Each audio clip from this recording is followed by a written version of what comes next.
আমাদের ভারতবর্ষে child centric education এই বিষয়টা শুধু বইয়ের মধ্যে লিপিবদ্ধ। কোন বিদ্যালয়ে সেই পরিকাঠামো গড়ে উঠেছে যে বিদ্যালয়ে চাইল্ড সেন্ট্রিক এডুকেশন দেওয়া সম্ভব? আদৌ কি সেই সমস্ত বিদ্যালয় আছে? হাতে গোনা আলাদা শিক্ষা প্রতিষ্ঠান যেগুলো বেসরকারি, কিছুটা আছে। তাহলে এই যে কথাগুলো বলে যে সমস্ত কমিটি বা কমিশনগুলো, তারা নিছকই খেলা খেলে আমাদের সঙ্গে।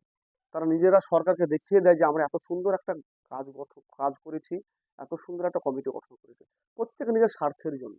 এই সমস্ত গুরুজন ব্যক্তি, এই সমস্ত টিচাররা কখনো গ্রাসরুট লেভেলের কথা ভেবেছে যে আমরা এই সমস্ত কথাগুলো বলছি, এই সমস্ত ভাবে পড়ানোর কথাগুলো বলছি, তাহলে সেখানে পরিকাঠামো উপযুক্ত ভাবে আছে কি নয় নেই?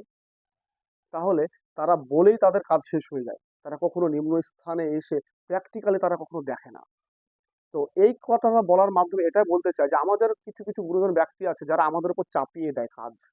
তারা কখনো বোঝে না যে গ্রাসরুট লেভেলে কাজ করতে গেলে কতটা সমস্যায় ভুগতে হয়, কতটা আমাদের বেগ পেতে হয়।